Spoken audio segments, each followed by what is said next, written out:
I think climate change affects indigenous people disproportionately in regarding urban population, for example. So they are protecting forests, they are protecting rivers and nature, and they are extremely affected by climate change and extreme events in climate. So being a small island, our communities, our indigenous communities, most are located around coastal areas. And we have like 300 plus smaller islands. A third of these islands are occupied, only a third. And so the fishing ground, the indigenous fishing areas is being affected by climate change. And we also have the traditional burial grounds that are being washed away by the rising sea level.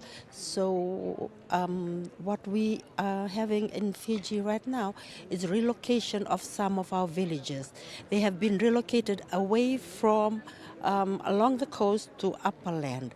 And this changes a lot of traditional or cultural things, customary things for them, which includes the food that they eat, like they survive on fish and marine life. Now they have to do farming upland. Some of their totems, their trees that they are identified with, they had to leave it in the old village and move to the new ones. And their traditional, like their ancestors who were buried in those areas, they had to relocate, leaving those things behind. These are some of the impacts, direct impacts that's being felt to our indigenous communities and our local communities in Fiji. Indigenous communities affected by climate change simply because these major corporations want to come into communities without proper public participation of engaging with communities, and therefore they hamper the progress towards some of the cultural values that indigenous communities have within the environment, and that harms some spiritual places that people in indigenous communities have to perform certain rituals within the ocean that now oil major companies are coming in wanting to dig out oil on the ground, which affects maybe that spiritual realm of the people of the indigenous community. There's land issues, there's culture issues, but if you, for example, take a carbon market, which is going to bring project offsetting projects, the projects could be about trees and forests where there's people living in those forests, so they're going to be affected directly.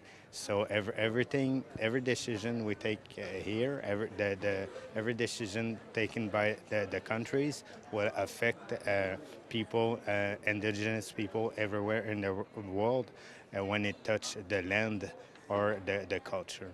We also have indigenous peoples in northern Finland, especially Sami people, and we've already seen since our temperature has risen a lot in Finland, more than average, far above 2 degrees, and especially in north you see the changes. So for the reindeers there is not enough food, for example, which is the main welfare for indigenous peoples, especially still with the traditional culture already straight impact. So it's important to have mitigation measures, and it's also very important to have ambitious national development goals in every country to really make it possible that the temperature does not globally increase above 1.5 degrees, which actually it is already there. So this COP and all the COPs, they really have a great impact. If we don't get good results, there is straight impact for indigenous peoples, and especially also for their lands. And then of course there is another issue about land use and the rights for land. That's a big topic, and it's not that much debated here, but it should be included as talking about human rights in general, and especially the indigenous people's rights in that respect. It's also about land rights.